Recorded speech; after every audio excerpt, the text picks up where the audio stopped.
салом ба ҳама, боз баргаштем бо хабарҳои тоза аз ҷони футбол. хусусан ҳозир вақте ки трансфер боз шудааст, дигар ҳамаи суҳбатҳо фақат дар бораи гузаришҳо ва овозҳо мешаванд ва мо ҳам айнан ҳамин корро мекунем. Танҳо трансфер, танҳо ҳақиқӣ ва самимӣ мегӯем фикрҳои худро. имрӯз боз як мавзӯи ҷолиб дорем ва ҳамин видеоро ба пуррагӣ ба масъалаи трансфер мебахшем. барои ҳамин дар ягон ҷо нишаста позаи ёнбошро гир ва агар хоҳӣ бештар хабарҳо бишунавӣ ё ки бинӣ, бо мо дар баробари пахши мустақим тамошо кунӣ, баҳс кунӣ ва фикрҳои худро гӯӣ, марҳамат ба телеграм канали мо. зеро ба наздикӣ клуби ҷаҳонии чемпионат сар мешавад ва мо ҳар як бозиро дар каналамон нишон медиҳем. На танҳо тамошо мекунем, балки рост дар лайв муҳокима мекунем. ҳатто ту худат ҳам метавонӣ бо дигар мухлисо баҳс кунӣ. ссилкаи телеграм канал дар описание ва комментарияи ин видео гузошта шудааст. акнун дар ягон ҷо ба ҳазур шунед, мо бошем сар мекунем. Виктор Гёкереш ва намояндаи ӯ ба назар мерасад ки тасмим гирифтан ҳамаи чизро ба хатар гузоранд. байни онҳо ва президенти Спортинг муноқиша ба вуҷуд омад ва ин қазия ҳамин тавр идома ёфт. Гёкереш 63 гол задааст ва 10 паси голӣ додааст. намоиши олӣ. бешубҳа ӯ яке аз беҳтарин футболбозонест ки то ҳол дар майдонҳои Португалия бозӣ кардааст. мо қаблан ба мувофиқа расида будем ки барои гузариши ӯ маблағи муқарраркардаи шартномаро талаб намекунем. дар ҷараёни ҳамон мулоқот намояндаи Виктор кӯшиш кард ки як маблағи дақиқро таъин кунад, вале ман гуфтам ки намехоҳам ба як рақами мушаххас часпам, чун намедонам ки як сол пас чӣ мешавад. ҳоло пешгӯӣ кардан душвор аст. 40, 60 ё 80 миллион мешавад. ман танҳо ваъда додам ки 100 миллион намепурсам, гарчанде ин дар шартнома навишта шудааст. Спортинг намехоҳад аз маблағи муқарраршуда саркашӣ кунад, вале таҳқир ва фиребро ҳам қабул надорад. мегӯянд ки мо ба 60 миллион плюс 10 миллион бонус розӣ намешавем. инчунин бояд қард кард ки то имрӯз ягон пешниҳоди расмӣ барои Гёкереш ба клуб ворид нашудааст. ин суханонро рӯзномаи Evening Standard бо истинод ва президенти клуб варандаш нашр кард. албатта мумкин аст пешниҳоди расмӣ наомада бошад, вале ба назар мерасад ки пешниҳоди ғайрирасмӣ хеле зиёд буд. агар ба фаъолиятҳои намояндаи Виктор нигоҳ кунем, ба эҳтимоли зиёд онҳо мехоҳанд арзиши трансферро поин баранд то доираи дастаҳои хоҳишмандро зиёд кунанд. зеро ҳар қадаре нарх камтар бошад, ҳамон қадар бонуси имзои шартнома барои худи футболбоз бештар мешавад. дар айни ҳол дастаҳои зиёде барои ба даст овардани Гёкереш талош доранд. дар бораи таваҷҷӯҳи Арсенал ва Челси зиёд навиштаанд. гуфташунидҳо низ буданд ки шояд ӯ ба Барселона равад ва дар оянда ҷойгузини Роберт Левандовски ки синаш боло рафтааст гардад. баъзе дастаҳо аз Италия низ ба ӯ таваҷҷӯҳ нишон доданд, аммо айни замон Виктор ҳанӯз дар Спортинг мемонад. қарорҳое ки президенти клуб баён кард комилан мантиқӣ менамояд. барои чӣ бояд ӯро бо нархи паст фурӯхт? барои фаҳмиши сомонаи трансфер марк арзиши ӯро 75 миллион евро ҳисоб мекунад. яъне клуб омодааст ӯро бо маблағе фурӯшад ки ба арзиши бозор мувофиқ аст. аммо тавре гуфтем, агент ҳар қадар нархро поёнтар кунад, барои худ фоида бештар аст. чанд вақт пеш собиқ сармураббии Спортинг Рубен Аморим гуфта буд ки агар пешниҳоди камтар аз 100 миллион евро шавад, мо ҳатто суҳбат намекунем. аммо ҳоло клуб аллакай дар фикри арзон кардан аст аз 100 миллион евро.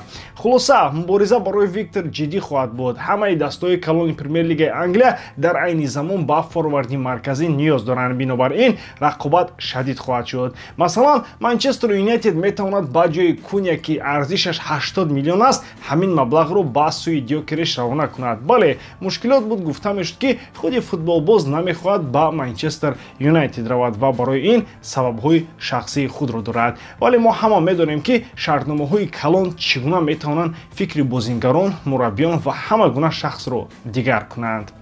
дӯстон, ба наздикӣ ҷоми ҷаҳон байни клубҳо оғоз мешавад ва шумо метавонед ин рақобатҳоро бо 1x ҷолибтар гардонед, зеро дар он ҷо коэффициентҳои баланд ва бонусҳои гуногун шуморо интизор аст. ҳамчунин нафароне ки то ҳол регистратсия накарданд метавонанд бо промои мо MG0FF дар аввалин пардохти худ то ҳаҷми 8000 сомонӣ бонус ба даст оранд. ссилкаи бозӣ дар комментарияи ин видео. имкониятро аз даст надиҳед. клуби машҳури туркӣ Галатасарай расман эълон кард ки бозингари номдори олмон Лерой Санеро ба дастаи худ ҷалб кардааст. ин хабар бисёриҳоро ба ҳайрат овард, зеро ин бозингари сатҳи баланд солҳои зиёд дар Бавария бозӣ мекард ва аксарияти мухлисон интизор доштанд ки ӯ ба ягон клуби бонуфузи Англия ё Испания мегузарад, вале не, Сане Туркияро интихоб кард. Галатасарай бо ӯ шартнома то соли 2028 бастааст, яъне барои 4 соли оянда ӯ дар Туркия хоҳад монд. аммо ҷузъиёти шартнома ки чӣ қадар маош мегирад, шартҳои бонусро чӣ гуна расман нагуфтанд ё шояд махсус пинҳон карданд то дар матбуот шубҳаҳои зиёд пайдо нашавад. Яке аз сабабҳои ин трансфер дар он аст, ки шартномаи Сане бо Бавария дар охири мавсими гузашта ба поин мерасид. Ӯ ба мақоми бозингари озод баромада буд. Ин маънои онро дорад, ки Галатасарай ӯро бе ягон маблағи трансфер ба даст овард, яъне клуб ягон евро барои хариди ӯ напардохт, танҳо шартнома баст ва маош медиҳад. Дар давоми мавсим хабарҳо зиёд буданд, ки Лерой Сане ба кадом клуб мегузарад. Номҳои бузург монанди Арсенал, Ливерпул, Барселона, ПСЖ ва дигар клубҳо борҳо дар матбуот пайдо мешуданд. Гуфтушунидҳо, овозҳо, мақолаҳои зиёд, аммо охир ӯ ба Туркия рафт. Барои мухлисон ва шориҳони футбол ин тасмим аҷиб намуд. Чаро бозингари сатҳи ҷаҳонӣ ба чемпионати Туркия меравад? Вале агар амиқтар фикр кунем, сабабҳо равшан мешавад. Галатасарай шояд ба Сане маоши калон пешниҳод кард, маоше ки аз маошҳои клубҳои Англия кам нест. Ин клуб яке аз беҳтаринҳо дар Туркия аст. Онҳо ҳамеша барои чемпионӣ мубориза мебаранд ва дар Лигаи чемпионҳо иштирок мекунанд. Яъне барои бозингари мисли Сане ин платформаи хубест, ки метавонад боз ҳам дар сатҳи баланд бозӣ кунад. Дар Туркия мухлисон ҷӯшидаанд, стадионҳо пур мешаванд, ҳар як бозӣ мисли ҷанг аст. Сане дар чунин муҳит метавонад мисли қаҳрамон бошад. Ҳарчанд Лигаи Туркия аз Англия ё Италия заифтар аст, вале имкониятҳо зиёданд. Маоши баланд, муҳити оромтар, рақобати камтар. Барои худи Сане шояд вақти он расидааст, ки фишорро кам кунад, бештар аз футбол лаззат барад. Дар Англия масалан ӯ бояд ҳар ҳафта барои ҷои худ дар ҳайати асосӣ мубориза мебурд. Дар Туркия бошад ӯ қариб кафолатан дар ҳайати асосӣ бозӣ мекунад. Ҳамин вақт хабар расид, ки Бавария дар ҷустуҷӯи ивазкунандаи Сане аллакай корро оғоз кардааст. Онҳо хоҳиш доранд, ки Нико Уильямс, бозингари ҷавони испаниро ба ҳайати худ биёранд. Тибқи иттилои расмии телевизиони Sky Germany, аллакай мулоқоти аввал бо бозингар ва агенти ӯ гузаштааст. Нико Уильямс бозингари қанотист, ки дар дастаи Атлетик Билбао бозӣ мекунад. Ӯ дар мавсими гузашта хуб дурахшид ва номи худро дар даҳони ҳамаи шориҳон гузошт. Ӯ ҳамагӣ 21-22 сола аст, вале аллакай чун як истораи ояндадор ҳисобида мешавад. Ӯ омодааст ба Бавария гузарад, вале бо як шарт: агар клуб ба ӯ маоши 20 миллион евро дар як сол диҳад. Ин маош барои бозингари ҷавон бисёр баланд аст, аммо ба назар мерасад, ки Бавария омодааст маблағ сарф кунад то ҷои холишударо пур кунад. Илова бар ин, Нико мехоҳад шартномаи дарозмудда дошта бошад, на як солу 2 сола. Ӯ мехоҳад, ки ояндаи худ дар клуби нав бехатар бошад. Шартномаи ӯ бо Билбао як қоида дорад: агар касе 60 то 65 миллион евро диҳад, клуб маҷбур мешавад ӯро раҳо кунад. Ин қоида клаусула ном дорад. Агарчи сомонаи Трансфермаркт Никоро 70 миллион евро арзёбӣ мекунад, вале дар бозор нархҳо ҳамеша тағйир меёбанд. Одатан бозингарон аз арзёбии расмӣ гаронтар фурӯхта мешаванд. Агар Бавария тавонад ӯро бо нархи мӯътадил бихарад, пас маблағи калон дар маош сарф хоҳад шуд, яъне як тараф сарфа шавад, тарафи дигар гарон мешавад. Аммо дар умум ин як қарори хеле хуб барои Бавария хоҳад буд. Нико бозингари ҷавон, пурэнергия ва ҳунарманд аст. Ӯ метавонад дар даста ҷои асосиро гирад, чунки дар Бавария баъзе бозингарони калидӣ аллакай клубро тарк карданд. Мюллер як шахсияти муҳим аллакай рафт. Сане низ рафт. Ҳоло Коман ва Гнабри дар остонаи рафтан қарор доранд. Ин маънои онро дорад, ки ҷойҳои холӣ зиёд аст. Агар Нико биёяд, на танҳо ба ҳайати асосӣ медорояд, балки метавонад яке аз чеҳраҳои роҳбарикунандаи даста шавад. Ӯ имкон дорад дар маркази лоиҳаи нави Бавария бошад. Баъзан интихоби дуруст дар вақти дуруст сарнавишти як бозингарро дигар мекунад ва шояд барои Сане Туркия ва барои Уильямс Олмон айнан ҳамин гуна интихобҳо бошанд.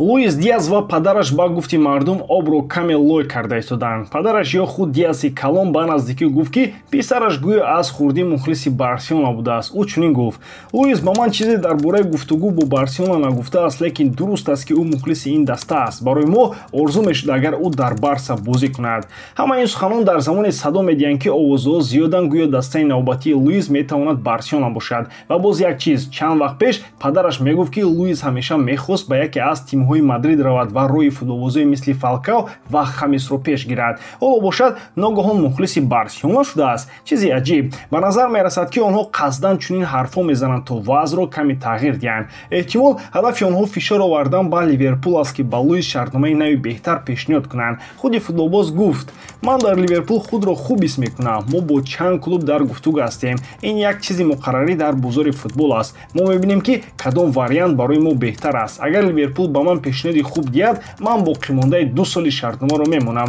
Ин аллакай аз худи онҳо вобаста аст, гуфт Луис Диаз. дар аввал шартномааш бо Ливерпул калон набуд, ҳамдастояш маоши бештар мегирифтанд. Масалан, Салоҳ ва Ван Дейк шартномаҳои хеле калон доранд. Агар даромади онҳоро ба пули русӣ ҳисоб кунем, онҳо дар як ҳафта тахминан 45 миллион рубл маош мегиранд. Чӣ хел 45 миллион дар як ҳафта? Эҳтимол Диаз низ мехоҳад ки маоши бештар гирад. Бале, ӯ на он қадар футболбози ивазнашаванда аст, лекин як қисми муҳими Ливерпул мебошад. Ин воқеият аст ва ӯ мехоҳад ки маошаш ба сатҳи нақши ӯ баробар бошад. Чизи дигар, агар ба ахборҳои охир нигоҳ кунем, Ливерпул ба назар бештар майли фурӯхтани ӯро дорад, на бастани шартномаи нав. Бисёр рӯзноманигорон мегӯянд ки клуб омода аст Луис Диазро бо нархи тахминан 90 миллион евро фурӯшад. Баъзе расонаҳо мегӯянд ки ин нарх каме камтар аст, баъзе мегӯянд ки бештар, вале ба ҳисоби миёна ҳамин қадар мешавад. Албатта, шубҳа аст ки Барселона барои ӯ чунин маблағ медиҳад. Онҳо худ мушкилоти молиявӣ доранд. Шояд барои ҳамин ҳам Диаз ва падараш бо ҳар гуна изорот мебароянд то нархро поин кунанд ва Ливерпул маҷбур шавад пешниҳоди беҳтар диҳад. Мо дар бораи Диаз пештар ҳам гуфта будем, ӯ футболбози муҳим аст, вале ивазнашаванда нест. Аммо фурӯхтани ӯ бо скидка низ кори дуруст нест. Беҳтараш бо ӯ шартномаро тамдид кунанд, чунки дар ҳар сурат ӯ барои Ливерпул як бозингари асосӣ ба шумор меравад. ба ҳамин тамом, боидам ки иҷодкории ман ба шумо писанд меояд. Лайк, комментария ва дар канал обуна шуданро аз ёд набароред. Бо шумо бисёр вақта Муҳаммад Гаиров, хайбордорон, дар паноҳи Аллоҳ.